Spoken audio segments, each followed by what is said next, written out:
आप देख रहे हैं इंस्पायरो इंडिया न्यूज नेटवर्क IINN 24।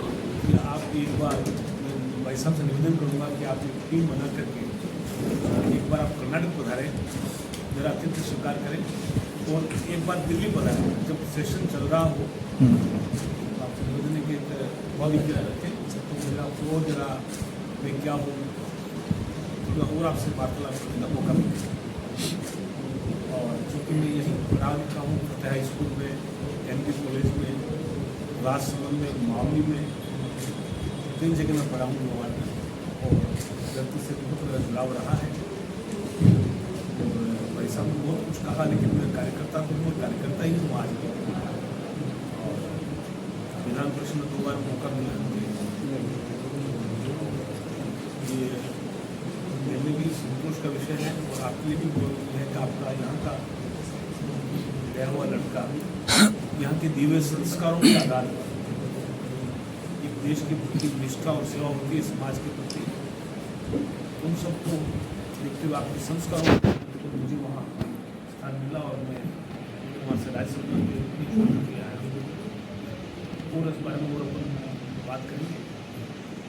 आज तो मैं इसलिए आया हूँ, वैसे हर बार तो चुनाव होता है तो मैं आता हूँ और संयोग ऐसा बैठ रहा है पिछले 15-25 सालों से कर्नाटक में राजस्थान के विधानसभा के चुनाव 6 महीने के गैप से होते रहे, तो ये दोनों ही चुनाव करने का मौका मिला।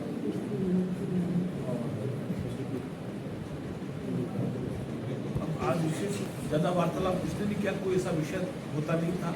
मैं आता और मैं अपने हिसाब से प्रचार में जुट करके वापस चला जाता था। इस बार आपको इसलिए मैंने कष्ट दिया है कि हम देश ऐसी स्थिति से गुजर रहा है, कांग्रेस की गलत नीतियों की वजह से। तो ये जो गारंटी जो आप सुन रहे हैं, उसकी वजह से कर्नाटक में क्या परिणाम हुआ है ये मैं आपको बताना चाहता हूँ।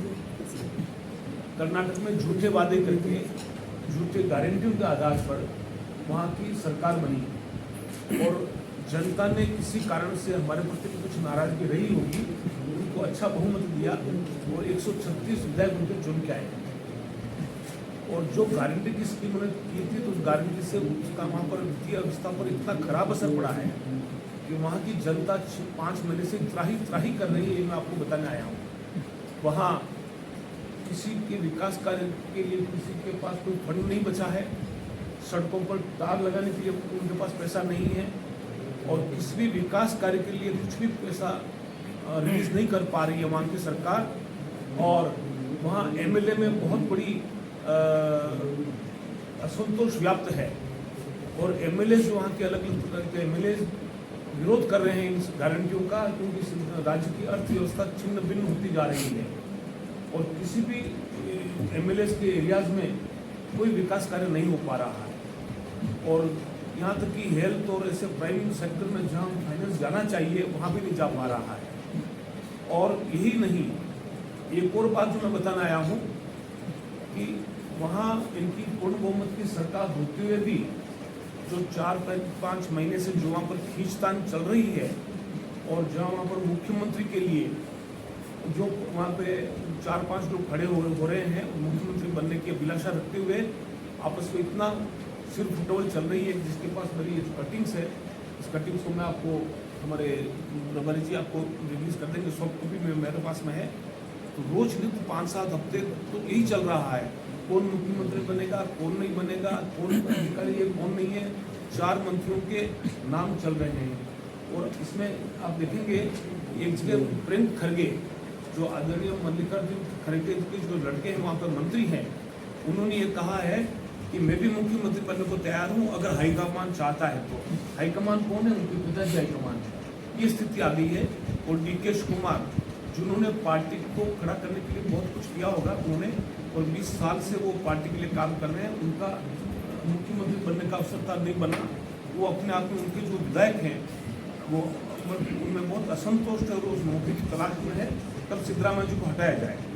और वहाँ के जो MB पाटिल हैं, वहाँ के जो परमेश्वर हैं गृह मंत्री, इससे कई नाम मीडिया में आए हुए हैं, वो नाम आप देखेंगे मालूम पड़ेगा कि इतना पूर्ण बहुमत की सरकार होते हुए भी बजाय प्रशासन देने के बजाय राज्य की जनता का भला करने के आपस में कुर्सी की लड़ाई हो रही है। और मैं ये भी बताना चाहूँगा, ये राजस्थान के जो चुनाव परिणाम आने वाले हैं, इसका परिणाम ये बीजेपी को 2 सरकारें देगा। 2003 तारीख के बाद में आप देखिएगा, जो आज की बीजेपी में आपको मैं कोई बिना आधार के नहीं कह रहा हूँ, तो आपको लगेगा कि वो सरकार बहुत जल्दी गिरने वाली है। और मैं एक राजस्थान की जनता से ये अपील करना चाहता हूँ कि कांग्रेस के झूठे वादों के चक्कर में नहीं पड़े, क्योंकि कर्नाटक में ऑलरेडी भुगत रहे हैं। और यहाँ भी जिस तरह से 1 वर्ष में जो उन्होंने गहलोत जी ने जो गारंटियों के आधार पर जो फंड रिलीज करने का काम किया है, और जो अपने प्रचार प्रसार में जो पैसा उड़ा रहे हैं, उनके तहत जिस तरह से यहाँ के लोग ट्राई करें कि भ्रष्टाचार पिछले 1 वर्ष से बहुत बड़े रूप में बढ़ गया है। और मैं समझता हूँ, जो मुझे जानकारियाँ मिलती है, क्योंकि मेरे सब लोगों से मेरा मिलना जुलना है, आना जाना है, सब लोगों से बात होती है, तो भ्रष्टाचार के मुकाबले में राजस्थान सारे प्रदेशों से आगे बढ़ गया है 1 साल में। इतना भ्रष्टाचार और लूट खसोट, यहाँ तक कि मुख्यमंत्री खुद स्वयं फोन करके लोगों को क्या भाषा उपयोग करूँ, उनको त्रस्त करते हैं और फंड की उगाई के लिए उनको मजबूर करते हैं। और यही आपने देखा होगा, इससे करोड़ों रुपए पकड़े जा रहे हैं। और आपने देखा होगा कि कर्नाटक में कांग्रेस को केंद्र में पैसा देने के लिए जो लूटपाट उन्होंने की, और जो 100 करोड़ रुपए वहाँ एक दिन में पकड़े गए हैं, एक दिन में 50 करोड़ रुपए, जो अपने यहाँ सुनते भी नहीं है। तो जिस तरह का लूटपाट वहाँ हो रहा है, जिस तरह का भ्रष्टाचार वहाँ हो रहा है, ये राजस्थान के लिए, राजस्थान की जनता के लिए ये सबक का विषय है कि राजस्थान की जनता इस झांसे में नहीं आएगी, मुझे पूर्ण विश्वास है। और अब ये जो चुनाव चल रहा है, मोदी जी के नेतृत्व में चल रहा है, और आज मोदी जी हमारे प्रतिनिधि है, मोदी जी का आकांक्षा हमारा प्रतिनिधि है। मैं समझता हूँ कि राजस्थान की जनता इन झांसे में नहीं आएगी, और बहुत बड़े बहुमत से, मैं समझता हूँ 2013 से भी ज़्यादा बहुमत से हमारी सरकार बनेगी, ऐसा मुझे लगता है। और ये मेरे जनता से मेरा कहना है। और एक बार वो कहना चाहूँगा, आदरणीय मल्लिकार्जुन जी खड़गे, आपने लिस्ट देखी होगी कि आज 40 जो प्रचार करने वाले नेताओं के नाम राजस्थान में आए हैं, उसमें स्टार प्रचारक, उनमें एक नाम तो सबसे ऊपर तो मल्लिकार्जुन खड़गे जी का है, जो होना चाहिए होना ही पड़ता है। उसके पीछे 3 नाम हैं, सोनिया गांधी, राहुल गांधी और प्रियंका गांधी। अब इतने लोगों के बीच में उनका क्या वर्चस्व रह गया है? जो एक बड़े नेता हैं मल्लिकार्जुन खड़गे, उनको उनके केसी वेणुगोपाल और सुरजेवाला के तरह कंट्रोल किया जाता है, और उनके किसी भी फैसलों को उनका राय मशवरा नहीं किया जाता है। ये मेरी जानकारी के आधार पर मैं आपसे कह रहा हूँ कि हर जगह उनका अपमान हो रहा है मल्लिकार्जुन जी खड़गे का। उनका एक्सपोजर नहीं होने के लिए उनको राष्ट्र के कार्यक्रम में भाग लेने नहीं दिया जाता है। जैसे 15 अगस्त को आपने देखा होगा, खड़गे जी वहाँ नहीं थे। ये जो भारत मंडपम का उद्घाटन हुआ, उसमें भी खड़गे जी नहीं थे, और कई ऐसे मौकों पर खड़गे जी नजर पाए जाते हैं। तो ये सोनिया गांधी और उनका परिवार नहीं चाहता है कि खड़गे जी का किसी तरह से एक्सपोजर हो। ये तो कांग्रेस के लिए विचारने की बात है कि किसी बड़े नेता को, जो हमारे कर्नाटक से बिलोंग करते हैं, उनको कैसे ह्यूमिलेट हमेशा किया जा रहा है। ये मैं समझता हूँ कि राजस्थान की जनता को भी इस बारे में सोचना चाहिए कि ये जब अपने दलित नेता के साथ जो ऐसा व्यवहार ये कर रही है कांग्रेस पार्टी, तो ये किनका भला कर सकती है। तो इसलिए मेरा ये कहना है कि निवेदन है आपसे कि इस कांग्रेस सरकार और कांग्रेस सरकार का एक ही उद्देश्य है, और ये गांधी परिवार का एक ही उद्देश्य है कि सरकारें बने और सरकारें लूटपाट करें और पैसा दिल्ली पहुंचे। अब इतने धन का वो क्या करते हैं, इनके ऊपर इतने भ्रष्टाचार के आरोप हैं, जमीन हड़पने के, और कई तरह के केसेस लगे हुए जिसमें हजारों करोड़ का गबन किया जाता है। उनका नाम आज मिलने की आवश्यकता नहीं है, फिर भी पता नहीं इतना धन का क्या करते हैं। हर स्टेट में जहाँ भी सरकार बनती है, वहाँ से धन बटोरने का काम होता है, और इसलिए सैकड़ों करोड़ रुपये पकड़े जाते हैं। और यहाँ भी जैसे घोटाले हुए हैं, तरह तरह के जो पेपर लीक का घोटाला हुआ है, उसमें जो करोड़ों रुपये पकड़े जा रहे हैं, लोगों को गिरफ्तार किया जा रहा है जो सरकार से जुड़े हुए हैं। तो मैं समझता हूँ कि ये राजस्थान की जनता इस तरह का मौका नहीं देगी, और इसका कांग्रेस का पूर्ण रूप से सफाई करेगी। और ऐसे सरकार हमारे को किसी कीमत में मंजूर नहीं है। और कर्नाटक की जनता का जो त्रस्त हो रही है उससे सबक लेते हुए मैं समझता हूँ कि यहाँ की जनता भारतीय जनता पार्टी को बहुत बड़ा वोट प्रदान करेगी। और विशेष आभारी हूँ हमारे अध्यक्ष पधार गए हैं और भाई प्रमोद जी सामंत यहाँ के बड़े प्रमुख नेता हैं, कार्यकर्ता हैं, उनको बड़े लंबे समय से रहा है। और वही हमारे विकास जो आए हैं और हमारे बंसी मेरे पड़ोस के ही हैं, उसमें सरदारगढ़ के और हमारे यहाँ विधायक रहे हुए हैं और ये बड़े कर्मठ नेता है। और बाकी साथियों के जो धन्यवाद करता हूँ कि उन्होंने आज प्रेस आयोजन करके और आप लोगों के समूह बातचीत करने का मुझे मौका मिला आपके घटनों के बीच में। और जब ये आता हूँ तो मुझे बहुत अच्छा लगता है और मैं समझता हूँ मेरी भावनाएँ आप लोगों तक पहुँचाएँगे। आपका ये कहना है कि अगर कांग्रेस की सरकार आई तो यहाँ पे त्राई त्राई हो जाएगी कर्नाटक की तरफ? हो जाएगी सर। कर्नाटक का ये मेरे पास इतनी कटिंग्स हैं और भी आप देखेंगे अगर जाएंगे तो बहुत सारा मुझे आपको भी भेज देंगे सॉफ्ट कॉपी। मैं देखिए मैं यहाँ मेवाड़ की धरती से गया हूँ, मैं मिथ्या बात नहीं करूँगा, आपको विश्वास रखे। मैं आपको विश्वास दिलाता हूँ कि मैं क्योंकि वो कर्नाटक की सरकार है, मेरा बाहर की उनकी आलोचना करना मेरा फर्ज नहीं बनता है। इतनी मजबूरी होगी वह जनता की हालत देख करके मुझे आपके पास में आकर के मैंने कभी मेरी सरकार की बुराइयाँ नहीं की, चाहे कांग्रेस की हो चाहे हमारी हो, नहीं करता हूँ, चाहे JDS की हो। लेकिन आज मुझे मजबूरन आके करना पड़ रहा है कि कर्नाटक की तरह राजस्थान की जनता धोखा नहीं खा जाए, इसलिए आज मुझे ये आपके सामने। आपने अभी कहा कि कर्नाटक की सरकार गिर सकती है, तो कितने महीने में गिर रही है और क्या आधार है इसका? ऐसा आधार ये है, आधार तो इन सारी पेपर जो मेरे पास सबूत है इनके आधार पर आप मिल जाएगा। लेकिन ये इसके 3 तारीख का इंतजार कर रही है कर्नाटक की सरकार। और कर्नाटक की सरकार पहले भी हमने नहीं गिराई थी, हमको सरकार गिराते नहीं है। पहले भी सरकार उनके कारण से गिरी थी। उन्होंने कुमार स्वामी जी को जिनके पास 27 सीटें थी उनको उन्होंने मुख्यमंत्री बना दिया था, अपने लोगों को वंचित किया। तो कांग्रेस के कुछ लोगों को अभी वर्तमान मुख्यमंत्री सिद्धरामैया जी ने हमारी पार्टी में भेजा। और जब सरकार खुद गिर रही तो हम जनता के प्रति हमारा भी कर्तव्य है, हमें सरकार बनानी पड़ी। और ये कांग्रेस अपने अंतर कलह की वजह से सरकार बहुत जल्दी गिरने वाली है, ये मैं आपको विश्वास दिलाता हूँ। और आप देखेंगे फिर मैं आऊँगा, प्रेस में करूँगा और आपको बताऊँगा सरकार कितना टाइम लग जाएगा सर? अब ये कांग्रेस के नेताओं के ऊपर निर्भर करता है कि कितना दिन लेंगे। बहुत जल्दी सरकार गिरने वाली है, DK शिव कुमार आने वाला है जी, DK शिव कुमार आने वाले कांग्रेस से खुद विधायक बोल रही है। नहीं, DK शिव कुमार हमारे पास आएंगे या कौन आएंगे ये तो मैं नहीं कह सकता। हमारे पास अपने नेताओं की कोई कमी नहीं है और इसीलिए हमने अभी विधानसभा में हमारा नेता भी नहीं चुना है। जब हम मुख्यमंत्री चुनने वाले हैं तो नेता क्यों चुने? जवाब मिल गया होगा। शिव कुमार जी, महाराष्ट्र के जो हालात है राजनीतिक, देखिए महाराष्ट्र का जो भी वहाँ हुआ है, जो हालात है वहाँ के, और जिस तरह की अभी वहाँ स्थितियाँ बनती चली जा रही है, भाजपा आगे होते हुए भी पीछे रही है, क्या देखते हैं आप? भाजपा सबसे आगे है। आज का जो आपके चुनाव परिणाम आपने देखे होंगे, दोपहर तक पूरे आ जाएंगे। वहाँ ग्राम पंचायत के चुनाव में हमारी पार्टी बहुत आगे है और NCP का कांग्रेस का सफाया होगा। ये आज की बात है, जो शाम तक आपको क्लियर आ जाएगी। इसमें जो महाराष्ट्र में जो भी हुआ है, महाराष्ट्र में हमारे साथ धोखा हुआ था।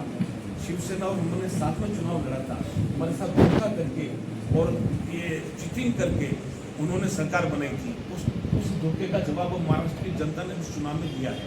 जो आज ग्राम पंचायत के चुनाव हुए हैं उनके नतीजे आ रहे हैं, उससे स्पष्ट हो जाएगा। और ये बहुत बड़ा धोखा था महाराष्ट्र में हमारे साथ, जो शिवसेना जो हमारे साथ रही, जो शिवसेना मगर जो सुप्रीम कोर्ट की स्थिति है वहाँ जो उस तरह के हालात है, सुप्रीम कोर्ट में जो केस चल रहा है, हाँ देखिए वो उसमें ये बात है कि स्पीकर के अधिकार क्या है और सुप्रीम कोर्ट के अधिकार क्या है, इस पर मैं तो उसमें कानूनी एक्सपर्ट हूँ, इसमें मैं कोई टिप्पणी नहीं करना चाहूँगा। ये स्पीकर जो उसका इफेक्ट तो आने वाला है। अब मुझे भी रिपोर्ट बन रही है, लेकिन मैं बताऊँ आपको तो वहाँ पर जो किसी भी वहाँ पर जो विकास कार्य हुए हैं उनका पेमेंट करने के लिए उनके पास पैसा नहीं है, पेमेंट नहीं कर पा रहे हैं। और वहाँ के कॉन्ट्रैक्ट से एसोसिएशन बना के वहाँ सुसाइड कर ली 3-4 लोगों ने, ये भी आपने सुना होगा। तो वहाँ पर किसी चीज़ के लिए पैसा नहीं बचा है। वो गारंटी के चक्कर में, और सिद्धरामैया ने अपना तो इशू बना लिया कि वो गारंटी पूरा करके रहेगा। तो कैबिनेट में बहुत ज़बरदस्त मतभेद है वहाँ पे, और ये परिलक्षित हो रहे हैं कि उनको सरकार कब जाएगी कोई नहीं कह सकता। अभी ये चुनाव की वजह से हुई, जैसे ये 4 स्टेट के चुनाव की घोषणा होगी, और मैं समझता हूँ कि कर्नाटक सरकार नहीं रहेगी और कांग्रेस सरकार नहीं रहेगी। सुरैया साहब एक बात बताएं, आप उदयपुर स्टाफ पर्यटन मिले, इस बारे में मेरा उदयपुर की ये प्रयास रहेगा, और मैं विश्वास दिलाता हूँ आपको कि 2024 में उदयपुर से डायरेक्ट ट्रेन चलवा सकते हैं। एक ट्रेन नहीं, एक तो चल रही है अभी हम सब, और वो एक ही दिन है अभी। एक ही दिन है। डेली डायरेक्ट ट्रेन हो, उसके लिए फ्रीक्वेंसी डिपेंड करती है रेलवे के सिस्टम के ऊपर कि आपके वहाँ कितना ट्रैफिक है।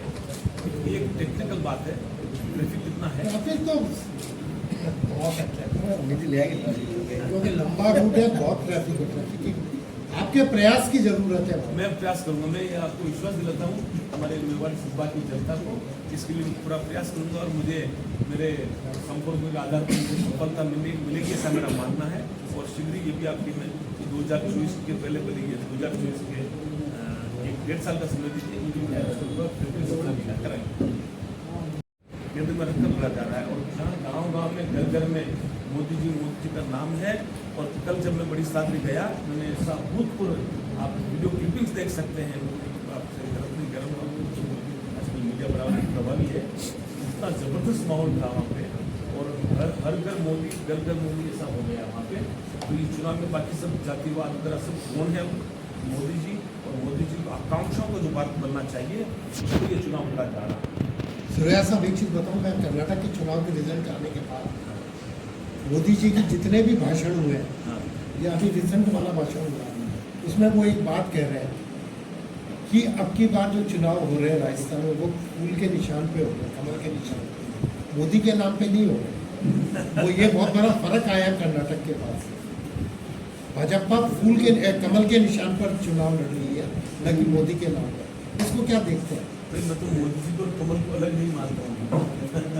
बहुत फर्क है सब, एक पार्टी के नाम पे लड़ा जाएगा और एक प्रधानमंत्री के चेहरे के नाम मोदी जी पार्टी के प्रति पूरा समर्पण जीवन उन्होंने पार्टी के लिए दिया है, पार्टी को। और ये मैं जानता हूँ, मोदी जी पार्टी को वास्तव में अपनी माता के रूप में जानते हैं, और पार्टी के हित के लिए मैं वो पूरा समर्पित है, इसलिए मैं उनको अलग नहीं मानेंगे। अभी जयपुर में भाषण में उन्होंने कहा कि कमल के निशान का जो आजीविका के लिए वहाँ बैठा है, उसका गला काट दें और उसको वीडियो पर वायरल करें, क्योंकि ये सरकार के लिए इतनी शर्मनाक बात है। ऐसी सरकार मैं समझता हूँ कि एक दिन भी रहने के लायक नहीं है। और मैं समझता हूँ जनता जो है मेवाड़ से, मुझे तो मानता हूँ कि ये जिला और जो देख रहा हूँ, एक भी सीट मुझे नहीं लगता कि कांग्रेस को मिलेगी। और मैं आपको बता दूँ, जो मेरा जो आकलन है कि सीपी जोशी भी हार रहे हैं यहाँ आपको तरफ। अच्छा, बीजेपी के कोई नेता उनके उसके बाद आरोप है कि फोटो बीजेपी के लीडर्स के साथ वायरल हो गई। ऐसा देखिए कि हमारे ज़्यादा करने की जरूरत नहीं, क्योंकि ये तो कभी भी कोई भी